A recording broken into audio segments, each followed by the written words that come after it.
2021년 봄 30대 후반의 김경수 씨 부부는 처음으로 집을 샀습니다. 시흥 105 신도시에 있는 신축 아파트. 깔끔한 외관, 바닷가와 가까운 입지, 곧 개통된다는 전철까지. 이건 기회야. 모든 게 완벽해 보였죠. 그 집은 7억 7천만 원이었습니다. 그런데 지금은 얼마일까요? 같은 평형 같은 단지가 최근 4억 중반에 거래됐습니다. 무려 3억 넘게 하락한 겁니다. 대출 이자만 한 달에 180만 원씩 나가고 전세는 돌리기도 어려운 상황. 경수 씨는 말합니다. 그때 집을 안 샀다면 지금쯤 2억은 손에 있었을 거예요. 이 영상에서는 실제 투자자의 경험담을 바탕으로 왜 안산과 시흥의 집값이 이렇게 무너졌는지, 지금 상황에서 우리는 무엇을 배워야 하는지 사실에 기반해 조목조목 짚어드릴 겁니다. 혹시 지금 부동산 투자를 고민 중이신가요? 아니면 이미 투자한 집값이 떨어져 불안하신가요? 그렇다면 오늘 영상 꼭 끝까지 보세요. 구독과 좋아요 눌러주시면 앞으로도 이런 깊이 있는 사례 중심의 이야기를 전해드리겠습니다.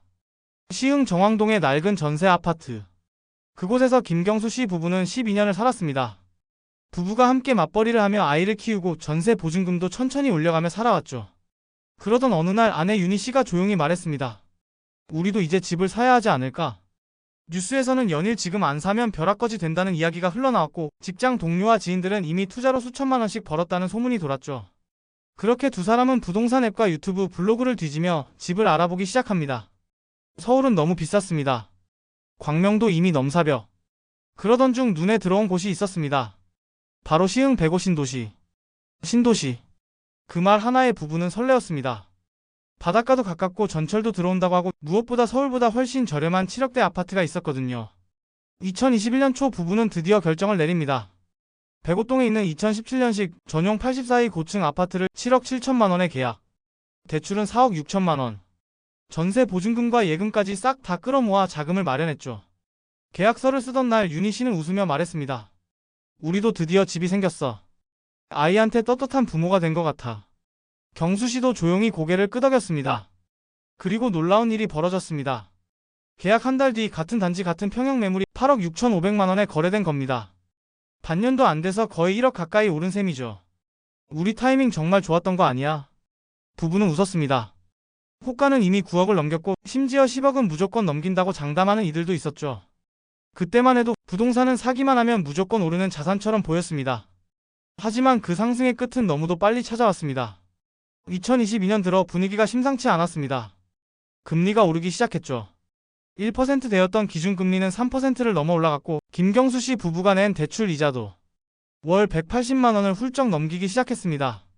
이게 뭐야? 계산이 안 맞잖아. 윤희 씨는 불안한 눈빛으로 말했지만 경수 씨는 조용히 고개를 숙였습니다. 기다려보자. 금방 다시 좋아질 거야. 하지만 현실은 그 말을 비웃듯 무너졌습니다. 외식은 사라졌고 아이의 영어학원도 정리했습니다. 웃음이 사라졌고 대화도 줄어들었습니다. 그리고 어느 날 윤희 씨는 다시 부동산 앱을 열었습니다. 그들이 7억 7천만 원에 샀던 아파트. 현재 거래가는 4억 6천만 원. 2억이 넘게 빠졌다고? 화면을 멍하니 바라보던 윤희 씨는 말을 잇지 못했고 경수 씨는 고개를 떨궜습니다. 부동산 중개 사무소를 찾아가 물었지만 돌아오는 말은 냉정했습니다. 요즘 어딜 가나 똑같아요. 5억 초반이면 가능성 있을 겁니다. 전세 돌리기도 어려웠습니다. 전세가도 같이 떨어졌고 대출 원리금은 여전히 매달 180만 원씩 빠져나가고 있었습니다. 그때 왜 그렇게 급하게 샀을까? 후회는 늦었습니다. 이미 너무 많은 걸 잃고 있었죠. 그리고 현실은 생각보다 더 깊게 가라앉고 있었습니다. 2023년 그 해는 참 길게 느껴졌습니다. 매달 나가는 180만 원의 이자, 하지만 누구 하나 집을 보러 오지 않는 현실. 그렇게 시간이 흐르고 2025년 5월. 마침내 같은 단지 고층 매물이 5억 9천만 원에 거래됐습니다. 조금은 올랐네. 윤희 씨는 애써 위로했지만 냉정하게 말해 여전히 1억 8천만 원의 손실이었습니다. 게다가 부부가 실거래했던 7억 7천만 원에는 취득세 약 1천만 원, 중개수수료 약 400만 원, 이사 비용과 금융 수수료, 그리고 지금까지 낸 이자를 더하면 실질 손실은 2억을 훌쩍 넘었습니다. 그냥 좀 더 기다릴걸. 전세 살면서 돈을 더 모을걸. 경수 씨는 어느새 입을 닫고 말이 없어졌고, 윤희 씨는 시세 확인을 멈추지 못했습니다. 매도하자니 손해고, 전세 돌리자니 수요가 없고, 월세로 전환하자니 대출 이자도 감당이 안 되는 구조. 그들은 결국 본전까지만 회복되면 팔자. 그렇게 하루하루를 버티고 있습니다. 하지만 그 사이 주변 지인 중 누군가는 손절매를 하고 떠났고 또 다른 누군가는 경매로 넘기고 사라졌습니다. 이게 현실입니다. 그리고 이 현실은 김경수 씨 부부만의 이야기가 아닙니다. 시흥과 안산. 한때 수도권의 마지막 기회로 불렸던 지역입니다. 서울에서 밀려난 투자자들이 이곳으로 몰려들었고 사두면 무조건 오른다는 믿음이 시장을 지배했습니다. 2019년 말 시흥 105대 신축 아파트는 3억 초반. 하지만 불과 2년 뒤 같은 아파트는 7억 중후반까지 치솟았습니다. 2년 만에 2배가 된 셈이죠. 안산도 마찬가지였습니다. 이 편한 세상 선부 84일 기준. 분양가 3억 7천만원, 최고가 7억 9,500만원. 무려 4억 2천만원이 올랐습니다. 갭투자 열풍도 거셌습니다. 전세를 끼고 사두기만 해도 한두 달 만에 수천만원씩 올랐으니까요. 신혼부부 2030 직장인 은퇴자들까지. 안산 시흥은 지금 아니면 기회 없다며 줄을 섰습니다. 하지만 상승은 오래가지 않았습니다.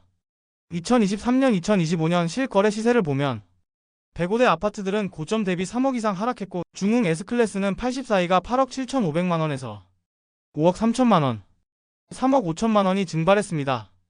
이 편한 세상 선부의 고층 7억 9,500만원에서 5억 5천만원 선으로 2억 4천만원 이상 하락했습니다. 문제는 하락폭만이 아닙니다. 거래 자체가 안 된다는 점입니다. 매물은 넘쳐나지만 살 사람은 없습니다. 경매 물건조차 유찰이 반복되고 매수자들은 더 떨어질 것 같다며 관망하고 있죠. 이게 바로 지금 시흥과 안산 부동산 시장의 현실입니다. 이제 우리는 질문해야 합니다. 왜 이렇게까지 떨어졌을까? 단순히 금리 때문일까요? 사실은 더 깊은 구조적 문제가 있습니다. 첫 번째는 수요층의 한계입니다.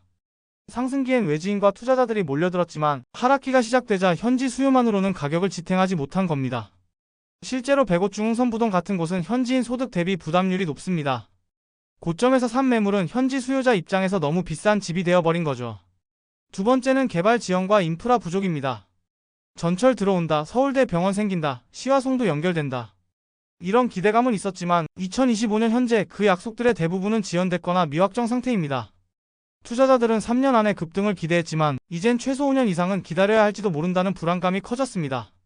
세 번째는 낮은 실거주 선호도입니다. 일부 단지는 바닷가와 가까워 보이지만 생활 인프라는 여전히 부족하고 대중교통도 서울까지 1시간 이상 걸리는 곳이 많습니다. 결국 살고 싶은 동네가 아닌 투자하러 들어간 동네가 돼버렸고 그 투자가 빠지자 빈집 미분양 경매 매물만 남은 겁니다. 실제로 시흥과 안산의 미분양 통계는 수도권 내에서도 높은 수준을 보이고 있습니다.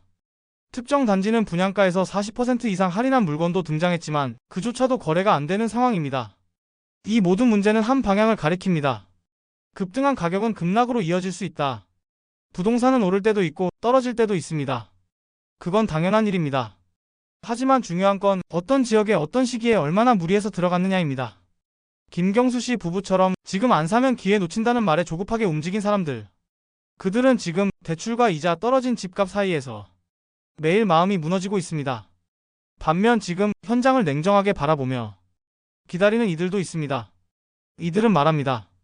진짜 바닥이 오면 그때 움직이겠다. 여러분은 어느 쪽이신가요? 안산과 시흥은 분명 잠재력 있는 도시입니다. 하지만 지금은 한때의 기대감이 무너진 조정기에 있습니다.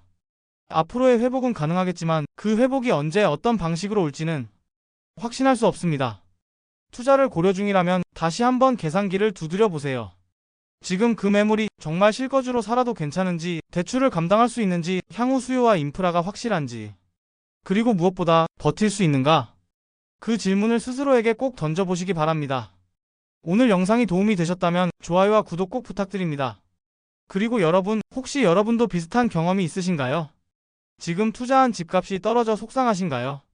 댓글로 여러분의 이야기를 들려주세요. 다른 분들의 경험도 큰 도움이 될 수 있습니다. 우리는 혼자가 아닙니다. 같이 겪고 같이 배워나가는 거니까요. 다음 영상에서는 더 깊이 있는 지역 분석과 실제 투자자들의 생생한 이야기로 찾아뵙겠습니다. 감사합니다.